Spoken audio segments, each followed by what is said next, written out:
Alors, je voudrais partager avec vous ce matin, la joie du Seigneur est ma force. La joie du Seigneur est ma force. Amen. C'est lui, parce que lui, il vit en nous, il nous donne la force de pouvoir avancer chaque jour. Amen. Alors, on va prendre ensemble ce texte, ce grand verset que vous connaissez certainement dans Philippiens 4.4.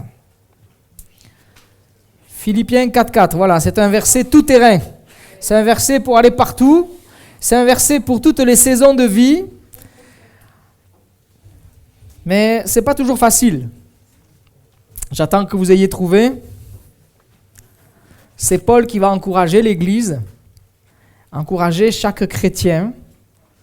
Et puis aujourd'hui, jusqu'à nous, il est écrit ceci: « Réjouissez-vous toujours dans le Seigneur. Je le répète, réjouissez-vous. » Amen. Mais est-ce que c'est facile ça? C'est pas toujours facile, hein? C'est pas toujours facile de se réjouir quand on a des circonstances de vie qui sont difficiles. C'est pas toujours facile. Il va dire encore aux Thessaloniciens, il va leur dire aux Thessaloniciens 5.16, soyez toujours joyeux. Mais est-ce que toujours joyeux, ça veut dire toujours avoir le sourire, toujours on est fun? C'est pas ça. C'est pas ça. Mais on veut garder nos yeux, notre espérance sur Jésus, quoi qu'il arrive. Amen. Et c'est cela qui va me procurer quelque part de la joie, qui va me donner de l'assurance, qui va me donner la force de traverser toutes les saisons que je vais avoir à vivre dans ma vie. C'est sa présence en moi qui va absolument tout changer. La joie véritable, premier point que je voudrais partager avec vous, c'est la joie véritable se trouve en Jésus seul. Il n'y a que lui qui me donne la joie profonde. Parce qu'il dit « Réjouissez-vous toujours dans le Seigneur ». Ok, mais il nous le dit bien « Réjouissez-vous toujours dans le Seigneur ». C'est en lui que je peux me réjouir. Parce que je sais qu'en lui, il y a tout pleinement. Il a tout pour moi pleinement. Et Dieu n'est pas en panne face à la situation dans laquelle je suis. Dieu n'est pas dans l'incapacité de pouvoir intervenir dans la situation que je suis. Dieu n'est pas limité. Mais nous savons que Dieu est illimité. Amen. Il est le Créateur. Il est celui qui tient toutes choses dans ses mains. Et des fois, c'est vrai que la situation nous paraît très haute, très grande, la montagne infranchissable. Mais nous savons que par la foi en Jésus-Christ, nous pouvons déclarer que cette montagne peut se ôter de devant nous et aller jusque dans la mer. Parce que Jésus est celui qui contrôle et qui dirige nos vies. Amen. Il y a quelquefois, la montagne qui est devant nous, il va nous amener à l'escalader aussi. Il va falloir la monter, il va falloir passer par-dessus. Des fois, il va falloir la contourner. Seigneur, je veux voir à toi et je veux me réjouir en toi. La véritable joie donc est en Jésus. Dans l'Ancien Testament comme dans le Nouveau Testament, la joie est une marque qu'il y a sur le croyant, soit de manière individuelle ou en église. C'est ce qui va amener peut-être quelque chose pour nous, quelque chose de différent. La joie, c'est une qualité et pas simplement une émotion. Parce que notre joie, elle prend racine, elle est enracinée en Dieu, en Jésus. Et c'est ce qui va me donner même une qualité à ma personne.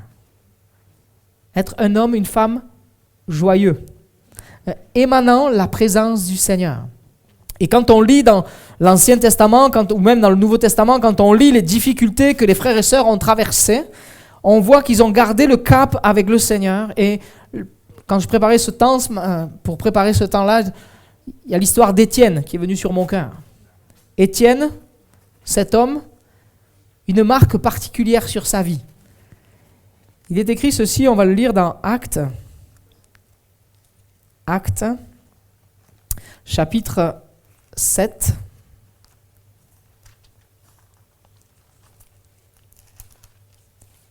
Chapitre 6, verset 15. Il va être amené devant le Sanhédrin, là, et tous ceux qui siégeaient au Sanhédrin, il est écrit, avaient les regards fixés sur Étienne. Ils virent que son visage était comme celui d'un ange. La joie du Seigneur, ça se voit sur nos vies. La joie du Seigneur, malgré la situation extrême dans laquelle Étienne se trouve, là, il va être pris, il va être amené jusqu'à être lapidé. Et lui, dans son cœur, malgré la situation, il y a toujours ce regard merveilleux, c'est le regard de Jésus. Son visage reflète la beauté et la gloire de Dieu. Parce qu'il y a la joie du Seigneur qui est en lui, il sait en qui Il croit. Il sait que Jésus est le Seigneur et le Sauveur de son âme. Notre joie, nous allons la puiser en Jésus seul. Ouais. Ma vie est fondée en Dieu, enracinée en Dieu. Je veux prendre source en lui et en lui seul. Jésus au centre de ma vie. Je veux que ce soit lui qui coule en moi. Je veux puiser en lui la force face à la situation dans laquelle je me trouve. Que ce soit par rapport au travail, que ce soit par rapport à la famille, que ce soit par rapport à mon couple, que ce soit par rapport à... Peu importe la situation, même face à la maladie. Seigneur Jésus, je veux rester les regards fixés sur toi. Ce matin, on a la joie d'avoir avec nous Luc qui nous rejoint. Et ce matin, je regardais des photos que j'avais prises avec toi, justement, Luc, il y a plus d'1 an. Tu étais alité. Mais aujourd'hui, tu es là par la grâce et la puissance de Dieu, relevé complètement, ayant plus aucune trace de cancer en toi, parce que le Seigneur est intervenu et a guéri complètement ta vie. Et ça a été constaté par 5 médecins différents. Gloire à Dieu. Amen. Amen. La joie du Seigneur est ma force. Il est celui qui nous soutient. Et là, on a la preuve, l'exemple que Jésus est à l'œuvre dans la vie du croyant, dans la vie de celui qui l'aime, dans la vie de celui qui le recherche. Amen. Le Seigneur est à l'œuvre. Le Seigneur guérit. C'est vrai que le Seigneur ne guérit pas toujours. Mais on a chanté tout à l'heure, que ta volonté se fasse. On veut que ce soit la volonté de Dieu qui se fasse. Et Dieu permet qu'à travers cette maladie, Luc soit un témoin dans sa génération, auprès des gens qui fréquentent autour de son cercle d'amis, de proclamer que Jésus a guéri. Amen. Jésus est notre force. Il est celui qui nous donne la joie. Et nous voulons être fixés sur lui. Nous voulons prendre source en lui. Dieu alimente ma vie et me donne la force nécessaire pour vivre et traverser tous les moments de ma vie, même s'ils sont compliqués, difficiles. Je sais que je ne suis pas tout seul. Et mon frère savait qu'il n'était pas tout seul. Jésus était avec lui, autant à l'hôpital que dans sa maison, autant dans la maison de rééducation où presque seul, là-bas, quasiment. Loin de tout, reculé, mais il savait que le Seigneur était avec lui. Il y a eu ce petit clin d'œil dans sa chambre, où il y a eu comme ce signe qu'il y avait là, ce cœur qui était là, avec les câbles, ça formait un cœur, et il a vu comme l'encouragement du Seigneur lui dire « Mais je t'aime et je suis avec toi ». Le Seigneur a su trouver un moyen de le rassurer et de bénir son âme. La joie du Seigneur est ma force. Ouais. Jésus nous donne la force, il vient nous relever, voire même il nous porte quand c'est trop difficile. Rappelons-nous l'histoire de la brebis perdue. Elle s'est égarée, c'est vrai, mais des fois nous pouvons nous égarer dans nos pensées, nous pouvons nous égarer à cause des difficultés. Des fois nous sommes même empêchés d'avancer quand nous sommes pris dans un buisson. Vous savez, le buisson des raisonnements, des fois ils sont là, ça pousse très très vite dans notre tête, on se fait rapidement un film et on se retrouve emprisonné par nos propres pensées. Et je suis comme arrêté, bloqué. Mais Jésus vient là et dégage, il vient chercher la brebis perdue, il vient me chercher quand je me perds dans mon raisonnement et il vient me donner la force de pouvoir reprendre la route avec lui. Il vient me donner la joie, me donner la force d'avancer. Amen. Me donne la force de continuer. Il est écrit ceci dans le psaume 16 au verset 11. « Tu me fais connaître les sentiers de la vie. Il y a d'abondantes joies dans ta présence, un bonheur éternel à ta droite. » Amen. Il est celui qui me fait connaître les chemins. C'est pour ça que je voulais partager avec vous que la joie simplement est en Jésus. La joie profonde, elle est en Jésus-Christ. Et c'est lui qui nous conduit sur le chemin, même si c'est difficile des fois. Le chemin peut être très pentu, peut être très difficile à gravir. La parole de Dieu nous dit que le chemin de la vie est étroit et resserré.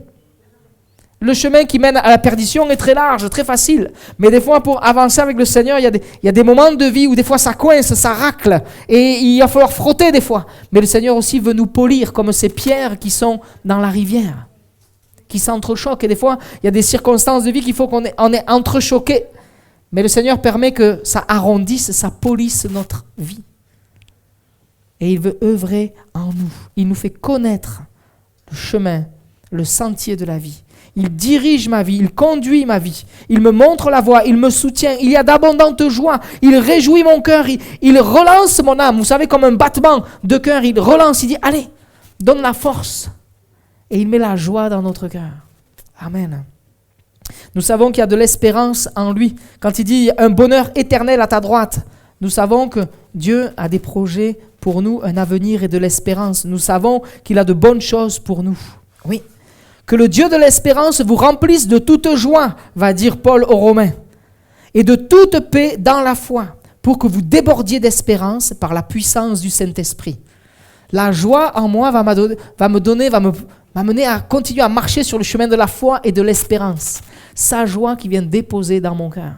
C'est lui qui alimente ma vie. Oui. La joie, c'est ce qui va caractériser notre vie terrestre en tant que chrétien. Et je voudrais le partager dans la simplicité avec vous en disant que ça va devenir même un trait de caractère. Ça devient un des traits de notre caractère. Il y a de la joie dans notre âme. Il y a de la joie dans notre cœur. Les gens se disent, mais comment c'est possible ? C'est possible parce que Jésus est avec moi, parce que je sais que je ne suis pas tout seul pour traverser cette difficulté. Je sais que même face à l'incompréhension, il y a des choses où je n'ai même pas de réponse. Mais mon cœur reste dans la joie parce que je sais que Jésus est avec moi. Mon espérance, elle est placée en lui. J'ai la joie du salut. J'ai la joie du salut, j'ai de l'espérance en moi. Je sais que le Seigneur ne m'a pas abandonné. Je ne suis pas orphelin, je ne suis pas délaissé, je ne suis pas oublié. Je sais que Dieu est mon Père et il prend soin de moi et je sais qu'il m'a sauvé. Rappelons-nous, dans Matthieu 28 au verset 8, quand on voit les femmes aller au tombeau suite à la crucifixion de Jésus, le dimanche matin, elles vont là-bas. Et il y a l'ange qui est là et qui va leur dire, venez voir, le tombeau il est vide, il n'est plus ici, il est ressuscité. Et alors là, elles vont s'éloigner, il est écrit rapidement du tombeau, avec crainte et une grande joie. Et elles coururent porter la nouvelle aux disciples, de saisir, d'avoir cette révélation que Jésus est le Sauveur. Quant ça, je sais qu'il est le ressuscité, je sais qu'il est mort pour moi, il y a une joie dans mon cœur immense. Et ça vient transformer ma vie complètement. De croire, ouvrir mon cœur à la foi et croire que Jésus est le Seigneur et le Sauveur de ma vie. Là, il y a la joie est là et je repars en courant. Et cet après-midi, là, à midi, quand vous allez repartir, on va repartir avec la joie du Seigneur parce que je veux rappeler à mon âme, il est ressuscité, il est avec moi, je ne suis pas tout seul. Et oui, je veux regarder à la joie du salut. C'est vrai qu'il y a des difficultés, mais mon âme vit pour toujours pour toi. Quoi qu'il arrive. Et même si la mort, à un moment donné, vient, la mort est un passage et on est tous faits de la même nature. Nous ne sommes pas éternels sur cette terre, mais nous sommes éternels auprès du Seigneur. Amen. Marche avec le Seigneur. Oui. Tout mon cœur pour lui. Trop souvent, j'oublie que Jésus est ressuscité et je me laisse accabler ou arrêter sur le chemin de la foi. Je ne veux pas oublier que Jésus est vivant. Amen. Il est ressuscité. Il est la joie de mon salut. Notre point où on peut voir et on peut vivre la joie, c'est je sais que je suis de la famille de Dieu. J'ai été adopté, comme je disais tout à l'heure, on n'est plus orphelin. Je ne suis pas seul. Je sais que je suis aimé de Dieu. Je suis en paix avec Dieu. Ouais. Seuls ceux qui acceptent Jésus comme Seigneur et Sauveur, maître de leur vie, vivent cette joie. Tu veux vivre la joie, tu veux vivre le repos pour ton âme, accepte le Seigneur Jésus comme Seigneur et Sauveur. Et les choses vont changer, les choses vont s'enclencher dans ta vie. Je crois que la morosité peut partir, je crois que la dépression peut être enlevée, je crois que notre cœur est transformé par la puissance de Jésus. Il est celui qui vient nous rencontrer, il est celui qui nous montre toute la valeur que nous avons à ses yeux. Nous avons de la valeur aux yeux de Dieu. Elle a du prix. Notre vie aux yeux de Dieu. Le prix de son Fils Jésus. Amen. Il nous aime. Il y a de la joie dans le Seigneur. Il est écrit ceci encore dans Actes 13, au verset 52. Quant aux disciples, ils étaient remplis de joie et du Saint-Esprit. Ce texte nous montre que quand l'on croit en Dieu, quand on accepte Jésus-Christ comme Seigneur et Sauveur, il est en train de parler d'une nouvelle assemblée qui vient de se faire, de se créer. Et les disciples sont remplis de joie. Pourquoi ? Parce qu'ils ont découvert que Jésus est le Sauveur. Ils sont devenus disciples de Jésus. Est-ce que moi je suis disciple de Jésus ? Est-ce que je marche avec Jésus ? Un disciple, c'est quelqu'un qui se laisse enseigner par Jésus. C'est quelqu'un qui va marcher avec Jésus. C'est quelqu'un qui va accepter quand Jésus et le Saint-Esprit va parler à son cœur et lui dire ça, il faudrait que ça tu abandonnes. Là, il faudrait que tu progresses. Là, il faut que tu avances. Est-ce que j'accepte? Est-ce que je marche avec Jésus? Quand je marche avec Jésus, mon cœur est rempli de joie. Il est écrit, ils étaient remplis de joie et du Saint-Esprit. Et le Saint-Esprit veut remplir ta vie. Un autre moyen de vivre la joie, c'est la joie dans la communion. La communion avec l'Église. On a de la joie de se retrouver ce matin, on a la joie de vous accueillir, vous qui venez pour la première fois dans ce lieu. Il y a de la joie dans la famille de Dieu. Et il est bon de vivre ces moments ensemble. Il est écrit dans Acte 2, chaque jour, avec persévérance, ils se retrouvaient d'un commun accord au temple. Ils rompaient le pain dans les maisons, ils prenaient leur nourriture avec joie et simplicité de cœur. Ils louaient Dieu et ils avaient la faveur de tout le peuple. Le Seigneur ajoutait chaque jour à l'Église ceux qui étaient sauvés. Amen. Vivre la communion ensemble. La communion, c'est on est unis ensemble en tant que frères et sœurs. Et ça change aussi. On n'est plus tout seul, mais on vit la foi ensemble et on est aussi en communion avec Dieu le Père. Amen. C'est ça l'Église, à la fois à l'horizontale et on vit à la verticale, cette relation avec Dieu. Amen. On se bénit les uns les autres. Être ensemble dans la maison du Seigneur. Il y a de la joie. Paul va être encouragé quand il va y avoir les frères qui vont venir le rejoindre. Il va reprendre courage. Et dans ce temps aussi de reprendre courage, il y a certainement la joie qui va reprendre. Et la joie du service. Et des fois, on peut être découragé. Mon frère, ma soeur, tu peux être découragé. Mais de venir dans la maison du Seigneur, je crois que tu peux être justement encouragé. Et reprendre des forces parce que tu te dis, en fait, c'est vrai. Je ne suis pas tout seul. Je ne suis pas tout seul. C'est comme Élie qui croyait qu'il avait été tout seul à ne pas fléchir les genoux devant les faux dieux. Ils étaient encore 7000. Et nous, des fois, on se dit, mais je suis tout seul dans cette ville, je suis tout seul dans mon quartier. Non, regarde, les frères et sœurs sont là. Amen. Et il y en a d'autres encore. Et le Seigneur veut en appeler encore. Il veut en rajouter chaque jour à l'église. Et ça, nous voulons partager. Et nous voulons partager cette joie, cette espérance. La joie aussi va faire quelque chose d'extraordinaire au sein de la communauté. Elle va créer l'unité. La joie attire. La joie, c'est un vecteur, c'est comme un aimant. Tu vas vivre la bénédiction et on veut communiquer. Et nous savons pourquoi la joie crée l'unité, parce que la joie, c'est un fruit de l'esprit. C'est l'œuvre de Dieu dans notre vie. Ce n'est pas le diable qui crée la joie, puisque c'est un fruit de l'esprit.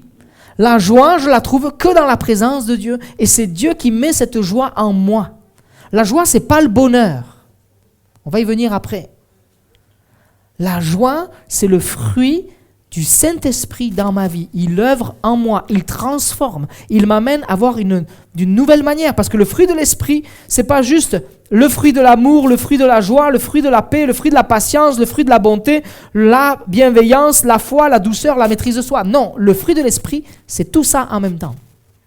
Le fruit de l'Esprit contient l'amour, la joie, la paix, la patience, la bonté, la bienveillance, la foi, la douceur et la maîtrise de soi. Il y a tout qui se développe en même temps dans ma vie. Et c'est cela qui va nous amener à vivre l'unité. Et quand nous vivons l'unité, l'ennemi n'a pas de place. Je n'ai pas retrouvé, mais il y avait une photo qui circulait il y a quelque temps. C'était un troupeau de brebis. Et quand les brebis sont rassemblées ensemble, même si le loup arrive à rentrer, les brebis sont tellement unies qu'en fait elles vont presser le loup et le loup est comme étranglé, vous voyez. C'est parce que il y a l'unité au sein du troupeau, et on pourrait dire il y a l'unité au sein de l'église. Quand il y a l'unité qui règne, quand il y a le Saint-Esprit qui est là, mais il n'y a pas de place pour l'ennemi. Il peut s'infiltrer à un moment donné, mais quelque part, on va lui tordre le cou. On prend position spirituellement, on vit l'unité en Christ. L'unité par le Saint-Esprit, et il n'y a pas de place pour l'ennemi. Et l'ennemi est démasqué dans sa façon d'agir, d'œuvrer, et nous croyons que le Seigneur va le révéler. Amen. Puissance de Dieu. Vivre l'unité qui va aussi nous amener à vivre la joie ensemble. Oui. Le Saint-Esprit travaille en nous et transforme notre vie. Nous prenons plaisir à œuvrer pour lui. Il continue à transformer nos vies et il nous sort de l'égoïsme. C'est pour ça qu'on peut vivre l'unité. L'égoïsme n'est pas dans le cœur de Dieu. Dieu est généreux. Dieu est bénédiction. Dieu est abondance. Et il veut qu'on ait un cœur généreux les uns pour les autres, se bénir les uns les autres. Généreux dans l'accueil, généreux dans « je vais prier pour toi », dans l'intercession, je vais me mobiliser pour mon frère, ma soeur qui en a peut-être besoin, qui est peut-être dans une passe difficile. On va soutenir, on va bénir. J'en profite pour vous donner des nouvelles du bébé pour qui on a prié vendredi. Il va très bien. La famille a dit, ne vous faites plus de soucis, c'est fini. Tout va bien. impeccable. Gloire à Dieu. Amen. L'opération s'est bien passée et tout va bien. Et on croit que aussi à travers cet épisode de vie, cette famille est au contact de l'évangile par l'intermédiaire de Elena et Lewis. Nous croyons que le Seigneur va se servir d'eux pour amener justement la joie dans cette maison. Amen. Oui, on va être témoin de la joie du Seigneur. L'ennemi, lui, il cherche à diviser, à séparer, à écarter, à isoler, à nous couper de toute relation pour mieux nous écraser. Mais si nous restions unis, c'est nous qui vaincrons. Amen. On vainc en Jésus-Christ. Amen. Nous sommes plus que vainqueurs en Jésus-Christ. Il met la joie dans notre cœur. Être ensemble dans sa présence, c'est une joie indescriptible. Ouais. Et je veux me rappeler que deux valent mieux qu'un. C'est ce que la parole de Dieu me dit. Il est bon d'être ensemble et de vivre les temps de communion ensemble dans la présence du Seigneur. Regardez dans la difficulté, les amis de Daniel, quand ils ont été devant cette fournaise, ils auraient pu se disputer. Ils auraient pu dire, ah bon allez les gars, non moi j'en ai assez, c'est trop difficile pour moi, je ne veux pas aller brûler, je préfère aller me mettre à genoux devant la statue. Mais tous ils sont restés unis, ensemble. L'Esprit de Dieu les avait unis. Ils sont allés jusqu'au bout. Jusqu'au bout. Et ils étaient pleins de foi. Ils ont dit, mais nous, on ne risque rien, nous, on ne va pas se mettre à genoux devant ta statue, tu peux faire ce que tu veux. Il a l'autorité pour nous délivrer, et même s'il ne le fait pas, on lui restera fidèle. Seigneur, jusqu'au bout, je veux garder ses yeux fixés sur toi. Ouais. La fournaise, vous savez qu'elle avait été chauffée au maximum, il est écrit extraordinairement plus fort que d'habitude. Au maximum, poussé au maximum, presque au maximum de la rupture. Et puis même juste en ouvrant la porte, les hommes qui avaient attaché les amis de Daniel sont morts. On a jeté les amis de Daniel dedans et on leur avait lié les mains. Et au milieu, qu'est-ce qui s'est passé? Il est écrit, ils marchent dans le feu. Ils se mettent à marcher dans le feu. Et là, il y a une quatrième personne que l'on voit. L'ange du Seigneur qui est là. C'est Jésus qui est avec eux, qui marche au milieu de la fournaise. Et dans la difficulté, je peux garder la joie du Seigneur. Je peux garder la joie du Seigneur. Ça ne veut pas dire que je ne suis pas triste par une situation. Je peux être affecté par une situation difficile. Quand on perd un proche, on n'est pas heureux d'avoir perdu un proche. On est bien d'accord? Mais dans cette situation-là, je sais que le Seigneur vient me soutenir. Il me donne la force. Il me donne la force de pouvoir traverser et comme de marcher dans le feu. Il me donne la force de pouvoir tenir bon. Et le roi va s'apercevoir là pour les amis de Daniel, mais on n'avait pas jeté 3, ils sont 4. Là, qu'est-ce qui se passe? C'est Jésus qui vient à notre rencontre. Et nous, des fois, on ne le voit pas physiquement. Même à chaque fois, on ne le voit pas physiquement. Mais dans notre cœur, on sait qu'il est présent et il nous accompagne. Il nous aide à traverser la situation. Et sur notre vie, comme pour les amis de Daniel, nous ne sentirons pas le feu. Nos cheveux ne seront pas brûlés. Nos vêtements n'auront pas l'odeur du feu. Nous n'aurons pas l'odeur de la mort, nous n'aurons pas l'odeur de ce qui a pu accabler ou attrister ou venir sur la situation. Mais le Seigneur va me donner la force et la joie de pouvoir traverser avec lui. Ouais. Et ce roi va finir par dire, en effet, il n'y a aucun autre Dieu capable de délivrer comme lui. Jésus est avec toi, Dieu est avec nous. Amen. Il est celui qui vient nous délivrer. Nous voulons marcher dans l'espérance, dans la joie du Seigneur, en toutes circonstances. Garder la foi. La joie du Seigneur me donne de me réjouir des progrès de mon frère et ma sœur également. J'ai de la joie de voir, moi, les bien-aimés progresser dans la foi. Entendre prier certaines personnes aussi et de voir les progrès à travers la prière, à travers même la façon de vivre la foi. De traverser les difficultés les unes après les autres et être vainqueur en Jésus-Christ. Et Paul va se réjouir. Lui, il écrit justement aux Philippiens, c'est une église qu'il avait implantée 10 ans auparavant. Et il se réjouit de voir comment ils réagissent, comment ils sont dans la situation. En fait, Paul est en train d'écrire, il écrit ce verset, quand il dit « Réjouissez-vous toujours dans le Seigneur », il écrit ça alors qu'il est en prison. Lui qui est dans des conditions le pire, il est en train d'encourager toute l'église « Réjouissez-vous ». Et il se réjouit de voir comment l'Église fait des progrès. Il se réjouit de voir comment l'Église réagit dans une telle attitude, une telle difficulté. Parce que l'Église va être là et va le soutenir. Ils ne vont pas fuir. Mais au contraire, ils vont même être encouragés. Il est écrit ceci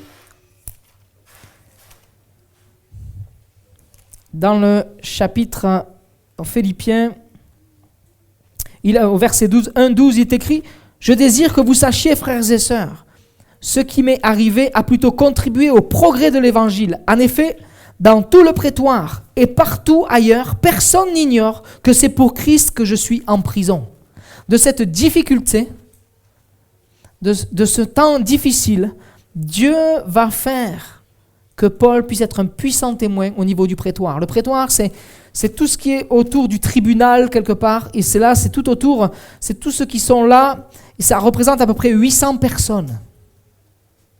800 personnes vont être au contact de l'Évangile alors qu'il est en pleine difficulté. Je peux me réjouir à travers la difficulté, et ma réaction, ma façon de vivre à travers la difficulté peut marquer le plus grand nombre.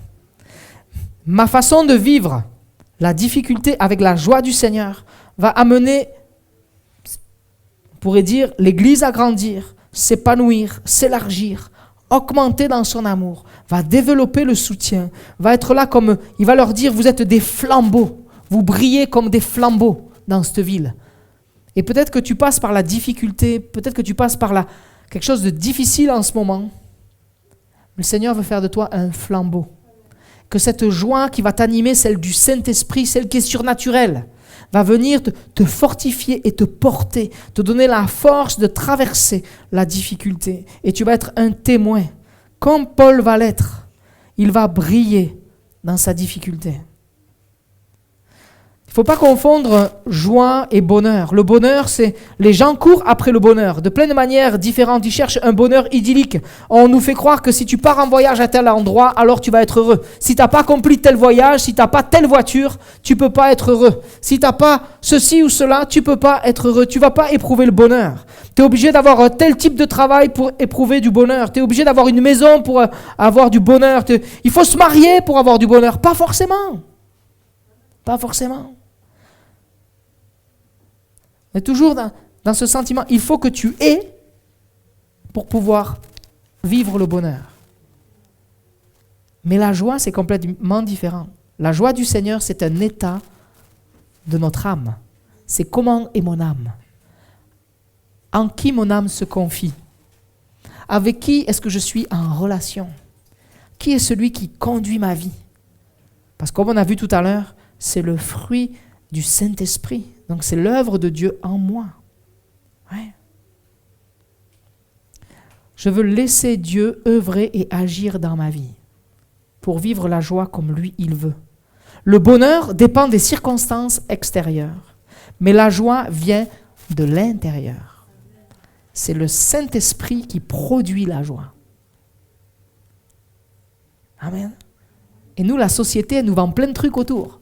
Il faut faire ceci, cela, ou avoir ceci, cela, pour être heureux, ou avoir comme une sensation de bonheur. Mais t'as beau avoir tout ce que tu veux autour de toi, il y a des gens qui sont comblés au-delà de tout et finissent par se suicider. La joie, elle est où? Non, la joie me vient du Seigneur. La joie du Seigneur est ma force. Ouais. Ouais. Peu importe ce que je peux traverser ou vivre, c'est à l'intérieur que tout commence. Et je veux vivre cette relation avec Dieu. Oui, je veux me réjouir dans le Seigneur. C'est en lui et c'est lui qui va œuvrer en moi. À travers les difficultés de la vie, les épreuves, les maladies, la conjoncture, que ce soit le travail, la famille, Dieu veut faire de toi un témoin et un flambeau. Il est écrit ceci, et là je vous invite à prendre votre Bible et à lire ce verset. Et si vous ne le connaissiez pas, je vous invite à peut-être mettre un marque-page et à le regarder. Dans Ésaïe 60. Ésaïe 60. Regardez ce que Dieu a pour nous. Un encouragement ce matin.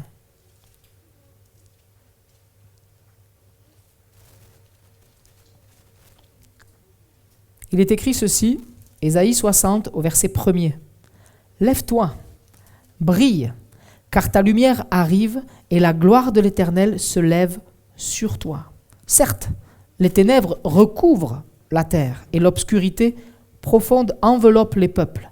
Mais sur toi, l'Éternel se lèvera, sur toi, sa gloire apparaîtra. Amen.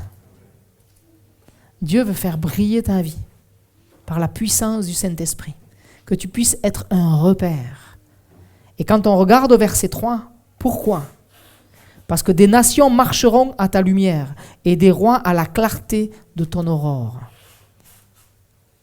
Autour de nous, nous pouvons être de ceux qui influencent pour découvrir l'amour de Jésus, pour que des hommes et des femmes puissent faire la paix avec Dieu et découvrent la joie profonde que le Seigneur veut communiquer. Pas le bonheur éphémère, mais une joie profonde qui reste, alimentée par le Seigneur. Peu importe ce que je vais traverser, mais le Seigneur est là. Et comment ? Parce qu'il nous dit, vous recevrez une puissance.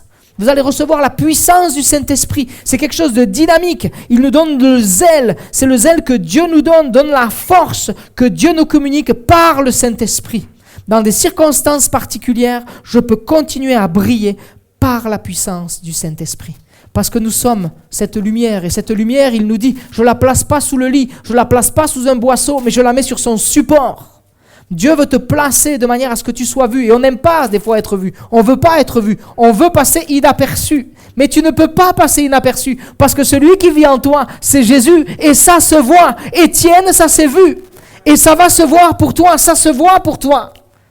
Ne cherche pas à te cacher, mais laisse faire le Saint-Esprit. Il va amener des personnes, il va amener des circonstances, des discussions.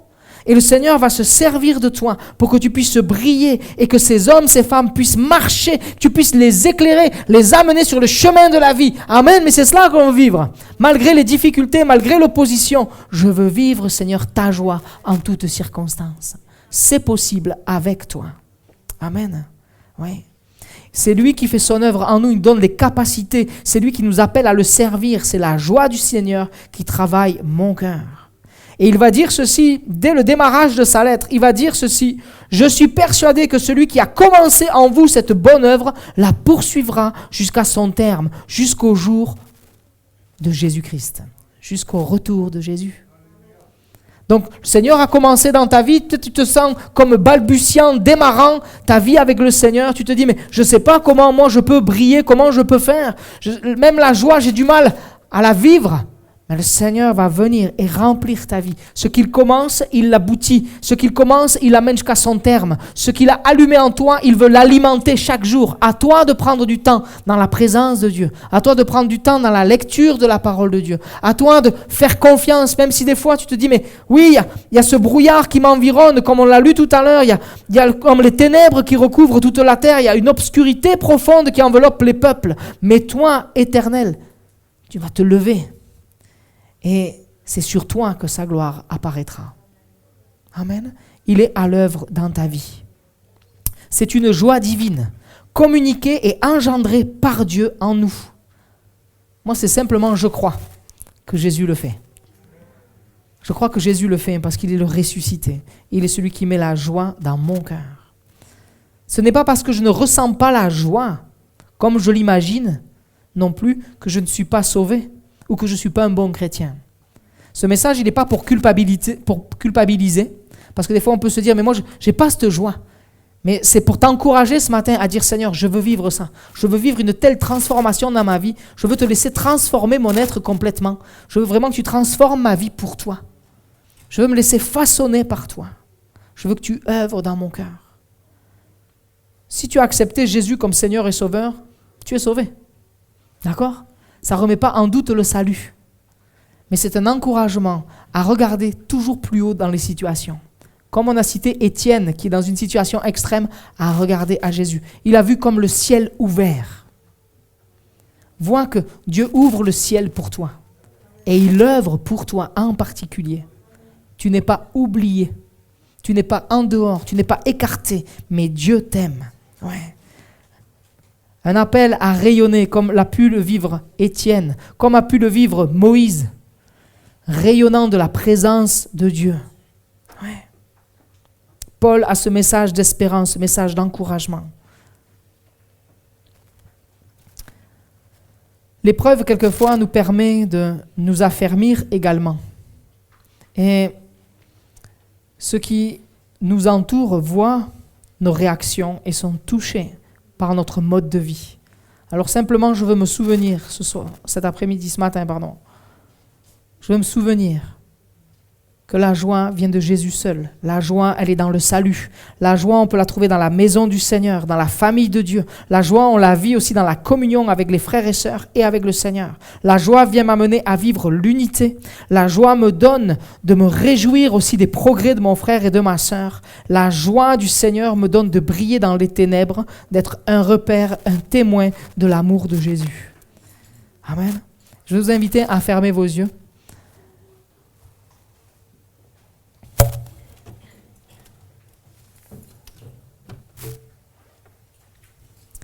Vous invitez à fermer vos yeux.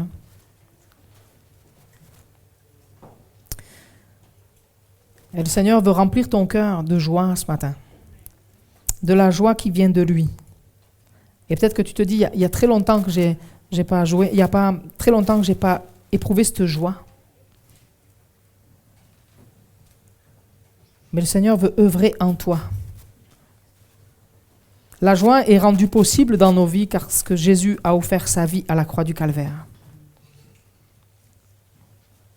Peut-être que tu ne connais pas le Seigneur Jésus. Mais que ce matin, dans ce lieu, tu te dis, mais c'est vrai, il y a quelque chose de particulier. Et les gens, ils ont une joie que je n'ai pas. Est-ce que tu veux goûter cette joie ce matin? Est-ce que tu veux expérimenter la joie en Jésus ce matin? Pour cela, premier pas pour vivre la joie, c'est demander pardon pour nos péchés.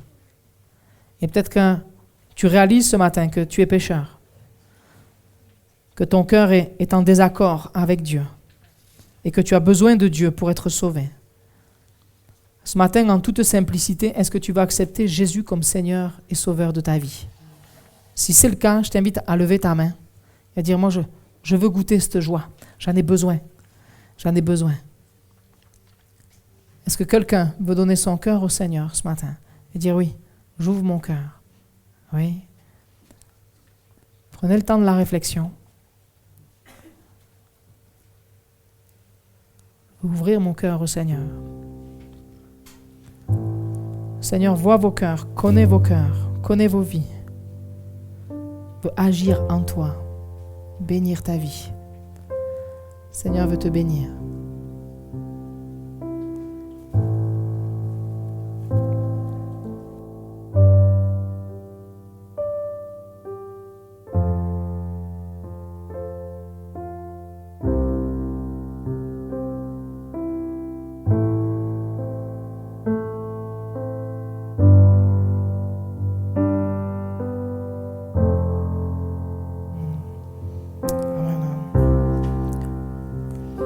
Seigneur veut bénir nos vies. Seigneur veut sauver nos vies. Et peut-être que ce matin, tu as perdu cette joie que tu avais connue, peut-être que tu as déjà expérimentée. Et est-ce que tu veux vivre cette joie en Jésus? Est-ce que tu veux retrouver cette joie? Peut-être tu te dis, j'ai plus goût à tout ça. Mais veux-tu reprendre vie ce matin? Veux-tu reprendre cette joie avec le Seigneur? Veux-tu être renouvelé dans ton cœur? Est-ce que tu as besoin que le Seigneur ranime la joie en toi? Est-ce que tu veux que le Seigneur déverse son esprit à nouveau sur toi? Cette onction de joie. Est-ce que tu veux vivre ça ce matin? Est-ce que ton cœur a besoin de vivre cela ce matin? Si c'est le cas, je t'invite à te lever à ta place, à dire oui, je veux vivre cela, Seigneur, avec toi. J'ai besoin de ta présence, j'ai besoin de ta joie, j'ai besoin de toi en moi. Je veux être renouvelé par toi. Et je me lève ce matin pour dire oui, je veux vivre cela avec toi. J'ai besoin de toi en moi. Je te donne mon cœur, je te donne ma vie. Je veux vivre cela. Je veux à nouveau avoir ce goût qui vient de toi. Je te donne tout mon être, Seigneur Jésus. Viens me renouveler en toi. Seigneur, tu vois, tous ceux qui se lèvent, tous ceux qui aspirent, qui ont soif, qui ont faim de vivre ce temps avec toi, besoin de ta joie ce matin, besoin peut-être d'être renouvelé dans la joie. Il y a peut-être des difficultés, mon frère, ma soeur. Le Seigneur vient te bénir ce matin et te dire, j'ai vu, je connais, je vois qui tu es, je sais ce que tu traverses, mais je vais te donner la force et je veux ranimer la joie. Je veux te donner vraiment mon esprit. Je viens et je coule sur ta vie. Je viens te fortifier maintenant. Et c'est avec la joie du Seigneur que tu vas repartir. Seigneur, tu vois tous ceux qui se lèvent maintenant. Tu vois tous ceux qui ont besoin de toi. Je te prie, Seigneur Jésus, de venir les visiter et de venir les bénir maintenant. Que ta grâce, Seigneur, se déverse sur leur vie et que la joie reprenne place complètement dans leur cœur. Tu vois ce qui a pu s'éteindre, tu vois ce qui a pu arrêter. Et Seigneur, nous déclarons qu'au nom de Jésus, ce qui vient bloquer, ce qui vient arrêter maintenant est chassé, est enlevé par la puissance du Saint-Esprit. Tu viens, Seigneur, et tu déverses ton onction de joie, Seigneur, sur chacun. Merci pour la vie que tu donnes. À toi soit toute la gloire, Seigneur Jésus. Amen. Amen.